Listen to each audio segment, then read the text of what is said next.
देखो अब ये जहांगीर के बारे में कुछ और पार्ट जो बच गया था तो कहीं नोट्स था तो मैं सोचा कि इस पे बना देते हैं। तो जहांगीर का जन्म जो है 30 अगस्त 1569 से 69 से, जिसका जन्म भी हुआ, जिसका जन्म भी तो 69 से हुआ और 69 भी जन्म भी 69 को हुआ। ठीक है, इनका पहला क्या बोलते हैं, इसका पहला विवाह अरे यार, इसका पहला विवाह जो है विवाह अंबर यानी अंबर राजपूत अंबर यानी जयपुर के राजा भगवान दास की पुत्री और राजा मान सिंह की बहन मानबाई से। मानबाई मतलब राजा मान सिंह था, उसी की बहन को सल्टा दिया इसने। बोले कि मान सिंह तुम कब से खड़े हो, तुम्हारी कोई बहन है क्या? बोले यहाँ है सरकार, चलो तुम्हारी बहन का ही इज्जत मजा लेते हैं कि नहीं। सॉरी वैसे नहीं बोलना चाहिए ना, उनकी बहन के साथ ही उन्होंने शादी कर ली। बोले मान सिंह तुम्हारी जो है बहन भी कोई है क्या? तो बोले कि हाँ बहन तो है। तो बोले शादी करवा दो ना यार। बोले कैसे कर दो यार, चलो ठीक है। खुसरो मान सिंह की जो खुसरो जो था वो मानबाई की संतान था ना, मानबाई का संतान था। और 1586 में सलीम का दूसरा विवाह उदय सिंह की पुत्री जगत गोसाई से। वाह क्या बात, नाम ही देखो खतरनाक है, जगत गोसाई। उदय सिंह की पुत्री जगत गोसाई से हुआ। शाहजादा खुर्रम इसकी जो है इसी का पुत्र था, मतलब जगत गोसाई का बेटा था शाहजहां। दो बेटे हुए, देखो दो बेटे याद है, देखो कौन कौन से, एक तो ये था क्या बोलते हैं, हाँ जहांगीर के दो बीवियां हुई। कौन कौन सी? नॉर्मल दो का बताते हैं। एक तो ये थी, क्या नाम है, मानबाई है ना, मानबाई से जो बेटा हुआ उसी का नाम था खुसरो। ठीक है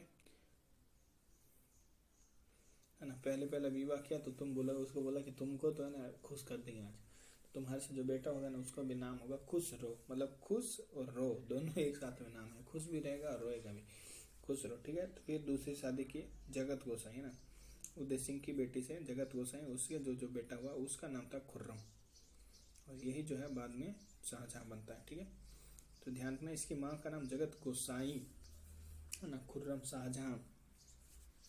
शाह जो आता है ना उसमें शाह आता है, देखो है ना, शाह आता है, वैसे जगत गोसाई में शाह आता है, तो मतलब शाहजहां जो है जगत गोसाई का बेटा है, ऐसे भी याद कर सकते हो। ठीक है, शाहजहां जो है उसी का बेटा है, शहजादा खुर्रम जिसको बाद में शाहजहां बोला जाता है, वही इसी का बेटा है जगत गोसाई का। आगरा के किले में जहांगीर के राज्याभिषेक हुआ। आगरा के किले में जहांगीर का जो है 1605 में अकबर मर चुके थे, तो अकबर के मरने के बाद में इनका जो है राज्याभिषेक हुआ, और उसे नूरुद्दीन मोहम्मद, बहुत बड़ा नाम था, नूरुद्दीन मोहम्मद जहांगीर बादशाह गाजी, मतलब कुल मिला के जहांगीर। ठीक है, गाजी भी ध्यान रखना, गाजी भी पीछे लगा हुआ की उपाधि धारण की इन्होंने। ठीक है, जहांगीर ने अपने पक्ष के सरदारों को उच्च पद प्रदान किए, जिनमें से एक अबुल फजल का हत्यारा राजवीर सिंह बुंदेला भी था ना। सही बात है ना। अब अकबर ने जब क्या है ना कि दक्षिण में था अबुल फजल, तो उसको बुलाया कि भाई, तो फिर इसने जो क्या है ना कि क्या बोलते हैं जहांगीर ने बोला कि जहांगीर का नाम तो सलीम तो था है ना, सलीम। तो जहांगीर ने इसको भेजा वीर जो है बुंदेला, वीर सिंह बुंदेला को ना, तो वीर सिंह बुंदेला ने अबुल फजल को मारा था, और अबुल फजल को मारने के कारण इसको फिर बोला कि तुमको हम थोड़ा बड़ा पद देंगे, राजा बनने से दो, फिर इसको बड़ा पद मिला यहाँ पे। तो ये इसका खुशी का ठिकाना नहीं रहा। अकबर की परंपरा को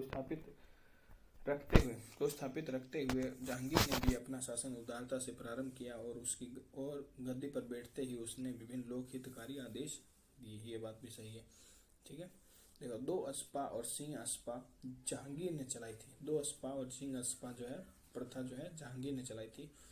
ठीक है, अस्पा जहांगीर, मतलब जहांगीर जो है अस्पा यानी घोड़े से, 2 घोड़े से गिर गया, सिंह से गिर गया। ठीक है, ये ध्यान रखना। इसके अंतर्गत बिना जात पद बढ़ाए ही मनसबदार को अधिक सेना रखनी पड़ती थी, है ना, मतलब और पद बढ़ाए नहीं और फिर भी उसको ज्यादा सेना रखनी पड़ सकती है ना, ये भी है। 2 अस्पा मीन्स की इसमें मनसबदारों को अपने सवार पद के दुगने घोड़े रखने पड़ते थे ना। सवार पद के मतलब जैसे सवार उसके पास 10 है तो उसको 20 घोड़े रखने होंगे, ताकि बाद में जो पहले वाले घोड़े थक जाए तो 20 वाले दूसरे 10 काम आए, इस तरह से। ठीक है, सिंह अस्पा इसमें मनसबदारों को अपने सवार के 3 गुने घोड़े रखने पड़ते। बाप रे बाप, सिंह जो है 3 है, सिंह नहीं है 3 है ये। ठीक है, देखो इस ऐसे दिख रहा है ना, ऐसे कर दो, इसमें 3 है, तो इसमें मनसबदार को अपने सवार पद के 3 गुने घोड़े रखने। सी पे मेरे को लग रहा है कि शेर रख रहा था क्या, नहीं, पर रख रहा था घोड़े ही, पर जो है 3 घोड़े रखने, 3 गुना घोड़े रखने, और 2 वाले में 2 गुना रखने, ठीक है। 1605 में राणा अमर सिंह, याद रहेगा, राणा अमर सिंह मुगल बादशाह है ना, मुगल बादशाह जहांगीर के मध्य चित्तौड़गढ़ की संधि हुई है ना, क्योंकि ये लोग जो है वो लड़ना नहीं चाहते थे, ये लोग संधि कर लिए, बोले कि लड़ेंगे नहीं, और संधि कर लिए, ठीक है। और राणा ने मुगल बादशाह की अधीनता स्वीकार कर ली, राष्ट्र में स्वीकार करनी थी, है ना। बादशाह जहांगीर ने राणा को चित्तौड़ यानी दुर्ग की किलाबंदी न करने की शर्त के साथ समेत समस्त भूभाग वापस कर दिया, जो अकबर के समय मुगल में आधिपत्य था ना, वापस दे दिया। बोले कि एक शर्त रखा हूँ, क्या शर्त है, किलाबंदी नहीं करोगे, किलाबंदी करोगे तो फिर तो तुमको पहलेंगे हम, क्योंकि किलाबंदी करोगे तो फिर तो हम लोग का भाई आना मुश्किल होगा जाएगा ना, तो ये तो किलाबंदी नहीं करने देंगे, तो किलाबंदी करो। बोले ठीक है नहीं करेंगे, तो बोले तब सारा तुमको जमीन दे देंगे, रखो तुम अपना, कोई दिक्कत नहीं है ना। तो बोले ठीक है, फिर क्या करेंगे, किलाबंदी करेंगे। जहांगीर से विवाह के बाद, है ना, नूरजहां जहांगीर से विवाह के बाद नूरजहां ने जुनता दल का निर्माण किया।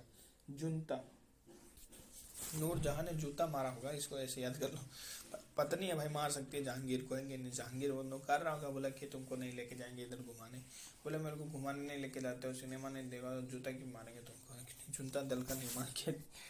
इस गुट के प्रमुख थे एतमादुल्ला, ये इसका बाप था, ठीक है, नूरजहां का, या इसको बोलते हैं मिर्जा गयास बेग, है ना, ये इसको जो है उपाधि दी थी जहांगीर ने, एतमादुद्दौला, है ना, ये नूरजहां का बाप था। रस्मत बेगम ये नूरजहां की माँ थी, और आसफ खान ये नूरजहां का भाई था। ये सबको मिला के एक जुनता दल बना रही है, उन्हें भाई बहन बाप को मिला के ना।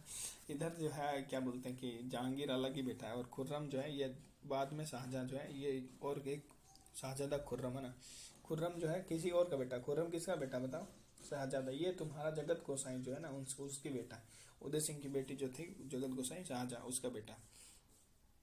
इस गुट का प्रभाव 1627 तक रहा, मतलब इस गुट का प्रभाव 1627 तक रहा, 1627-28 के तो आसपास निपट ही जाता है ये, क्या। नूरजहां से प्रभावित जहांगीर के शासनकाल को 2 भागों में बांटा जा सकता है। नूरजहां से प्रभावित 1611 से 1122 तक और 22 से 27 तक का। प्रथम काल में खुर्रम नूरजहां गुट का सदस्य था। प्रथम में खुर्रम जो है नूरजहां, इसका मतलब शाहजहां तो जो था वो जो उस गुट का सदस्य था, लेकिन दूसरे काल में खुर्रम इस गुट से अलग हो गया। खुर्रम बोला क्या बहुत हो गया, 22 के बाद में बोला कि अब नहीं रहेंगे, ठीक है। विलियम हॉकिंस, सब जानते हैं विलियम हॉकिंस, ये आया था इसके दरबार में, जो ये विलियम हॉकिंस जो है ये आया था, किसके बोलते हैं, हाँ क्या बोलते हैं, ये आया था, है ना, 1608 में ये आता है, ये आता है फरमान लेके, क्या नाम की, नहीं फरमान क्या, ये आता है पत्र लेके जेम्स प्रथम का अकबर के नाम पर। जब ये पहुंचता है तो ये तो 1608 में आया, अकबर तो 5 में चला गया है कि नहीं, 1605 में भाई। 16 अकबर का क्या है, 1565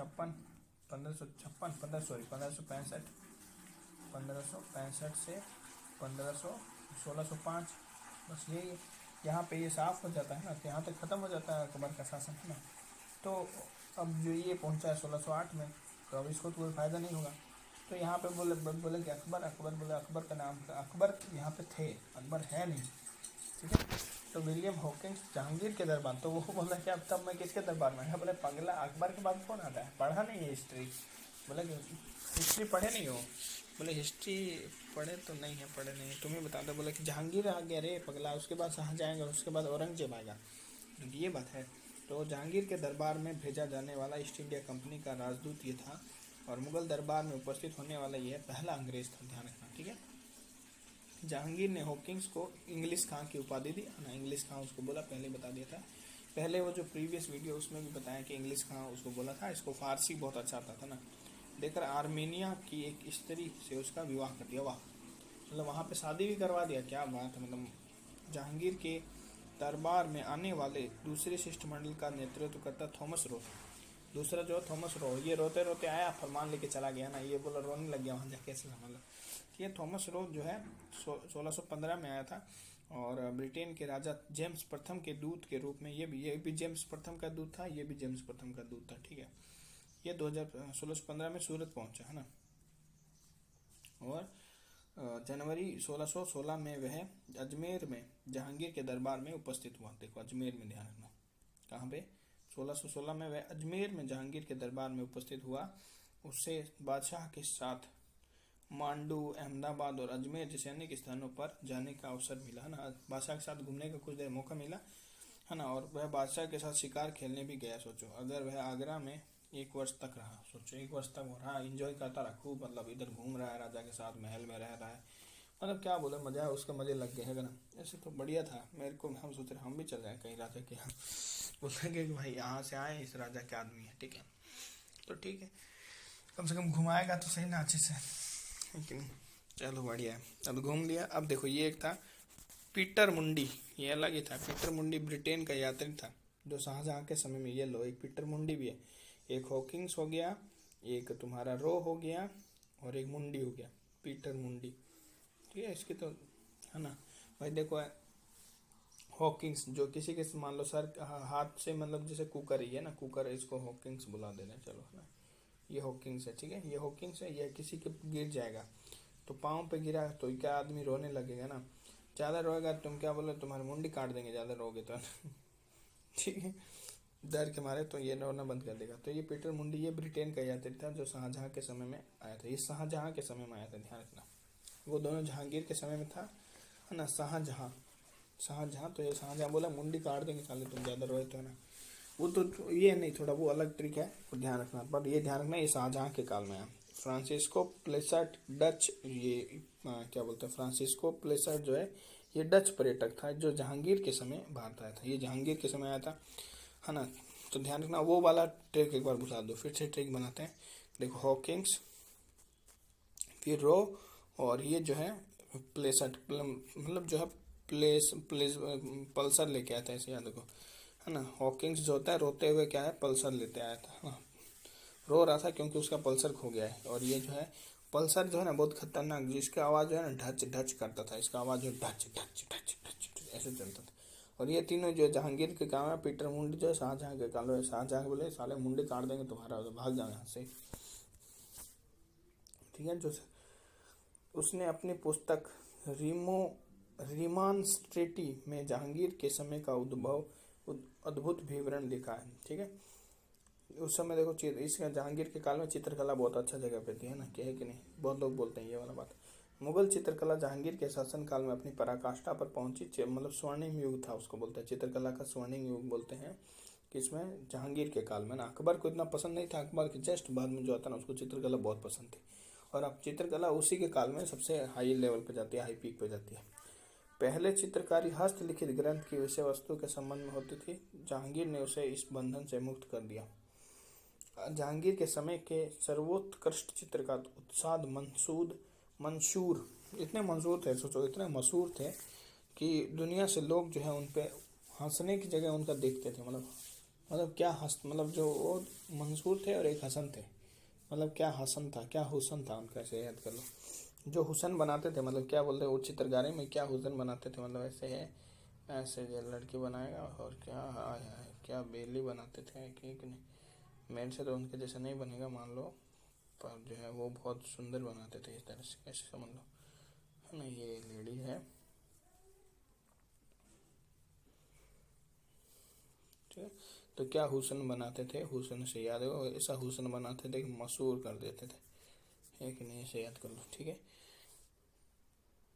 ठीक है, ये इनका बेट क्या बोलते हैं, कोट पहना हुआ है, ये उनका लहंगा पहना हुआ है, ठीक है। तो थोड़ा चेहरा थोड़ा गलत हो गया, बाकी बढ़िया था, है कि नहीं, बहुत बढ़िया। तो इस तरह से जो भी वो चेहरे जो भी वो हुसन बनाते थे ना उसको मशहूर कर देते थे, वो इतना मतलब जहांगीर के काल में जो थे बनाने वाले थे, ठीक है। सम्राट जहांगीर ने, ठीक है, अरे भाई चलना है।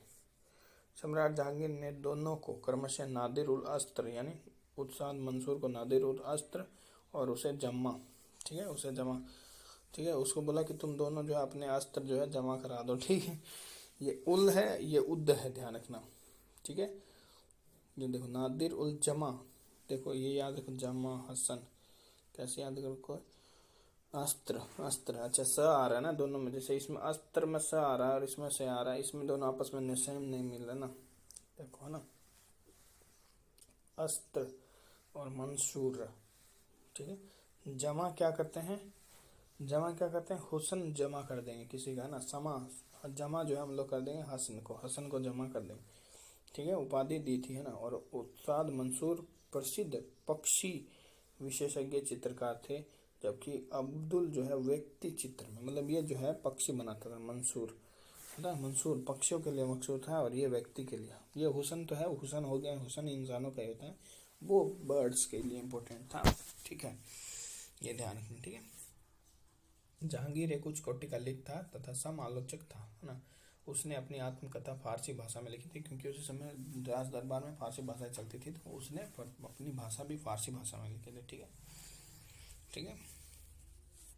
और क्या बोलते हैं, उसके नाम तुजू के, जिसका नाम था तुजू के जहांगीरी। ठीक है, वह उसने अपने लिखी थी, बताओ क्या अपनी आत्मकथा फारसी भाषा में लिखी थी, नाम था तुजू के जहांगीरी।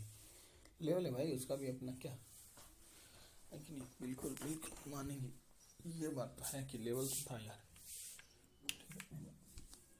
देखो अब आगे चलते हैं। जहांगीर के सबसे बड़े पुत्र खुसरो, सबसे बड़ा पुत्र खुसरो था ना। खुसरो किसका बेटा था, याद रहेगा, खुसरो मान बाई का बेटा था ना, है ना। मान सिंह की जो बहन थी उससे बेटा जो पैदा हुआ खुसरो, है ना। और जो जगत गोसाई जो उदय सिंह की पुत्री थी, उसकी जो बेटा था उसका नाम था खुर्रम, जो कि शाहजहां बना। मतलब जो मानसिंह का जो बहन का बेटा था ना, मतलब जो है मानसिंह के बहन का बेटा खुसरो था, और खुसरो को राजा नहीं बना दिया, हालांकि बड़ा यही था। ठीक है, ठीक है, ये ध्यान रखना। जहांगीर एक उच्च कोटि की, ये तो हो गया। जहांगीर के सबसे बड़े पुत्र खुसरो ने जहांगीर की गद्दी पर बैठने के बाद उसे विद्रोह कर दिया, और 1600 में वो पराजित हो गया। ठीक है, और 1623 में शहजादे खुर्रम के विद्रोह का महाबत खान, है ना, खुर्रम से बहुत मोहब्बत करता था, क्योंकि ये आगे राजा यही बनने वाला था, इसको भी पता था, है ना। तो ये मोहब्बत करता था, पर इसने क्या क्या गड़बड़ कर दिया, वो अहमदनगर वाला केस है यही। ठीक है, इसने बहुत गड़बड़ कर दिया, बोला कि अगर तुम ये नहीं करते ना तो तुमसे बहुत मोहब्बत करता था, तो इसलिए महाबत को भेजा था। खुर्रम के विद्रोह को महाबत खान के नेतृत्व द्वारा मुगल सेना ने दमन किया। 1626 में महाबत खान ने जहांगीर के विरुद्ध विद्रोह कर दिया। महाबत खान खुद ने जहांगीर के विरुद्ध विद्रोह कर दिया, वहाँ भेजा वो भोसड़ी वाला महाबत खान भी हरामी निकला साला, है कि नहीं। महाबत खान मुगल बादशाह बाबर और जहांगीर के मकबरे के क्रमशः काबुल एवं शाहदरा यानी लाहौर में स्थित है। मुगल बादशाह बाबर, देखो बाबर के बाद में जहांगीर के मकबरे क्रमशः काबुल व शाहदरा यानी लाहौर में स्थित है। मतलब उसका जो है बाबर का तो काबुल में, पहले बताया काबुल में जो है उसको मन था कि भाई जहाँ में बाबर का ऐसा था कि जहाँ पे वो पैदा हुआ था वो सोचता है कि उसका जो मकबरा है वहीं पर ही हो, इसलिए वो बाबर में था।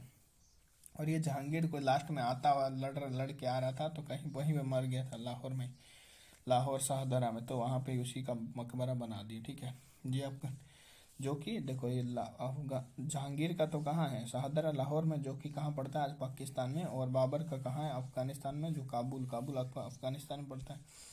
ठीक है, याद रहेगा। चलो बढ़िया। एतमादुद्दौला का मकबरा नूरजहां ने, देखो ये एतमादुद्दौला कौन है, ये नूरजहां जो है, ये नूरजहां जहांगीर की पत्नी है। ठीक है, और एतमादुद्दौला जो है ये जहांगीर का ससुर है, मतलब नूरजहां का बाप है। इसने 28 के मध्य अपने पिता मिर्जा गयास बेग की याद में बनवाया था ना एतमादुद्दौला का। एतमादुद्दौला उसके बाप को कहा था, किसने, जहांगीर ने पदवी दी थी। उसका नाम तो क्या था, ये गियास बेग जो है उसका नाम था, मिर्जा गियास बेग उसके बाप का नाम था। ये रियल नाम ये था, जहांगीर ने उसे ये नाम दिया। ठीक है, और तब इससे उसके द्वारा जो मकबरा बना उसके लिए, तो एतमादुद्दौला का मकबरा बन गया। ठीक है, ठीक है, यह पहली कृति है जो पूर्णतः संगमरमर से बनाई गई थी ना। ये पहली कृति एतमादुद्दौला की जो पहली कृति, सोचो अपनी बेटी ने, उसने बोला कि मेरे पापा के लिए जो बना रहे हो ना पूर्णतः संगमरमर से बनाओ, और इसमें कोई भी मिलावट मत करना ना, क्योंकि मेरे पापा है भाई, उसके बाप था तो बाप को थोड़ा सा तवज्जो तो देंगे ना, हर कोई देता है ना। इसमें गुदाई और संगमरमर के अलावा पित्रादुरा का प्रयोग सजावट के लिए पहली बार किया गया। संगमरमर के अलावा गुदाई और संगमर के अलावा पित्रादुरा भी जो है बहुत अच्छे से यूज किया गया था, मतलब है ना, पहली बार। गोविंद महल जिसको बोलते हैं ना, मध्य प्रदेश के दतिया में स्थित 7 मंजिला महल है, जिसका निर्माण राजा वीर सिंह ने ना, राजा वीर सिंह वही जो है वीर सिंह देव द्वारा पत्थरों द्वारा करवाया गया था ना, जिसने मारा था। गोविंद महल। तो इतना कुल मिला के ये जो है जहांगीर के बारे में।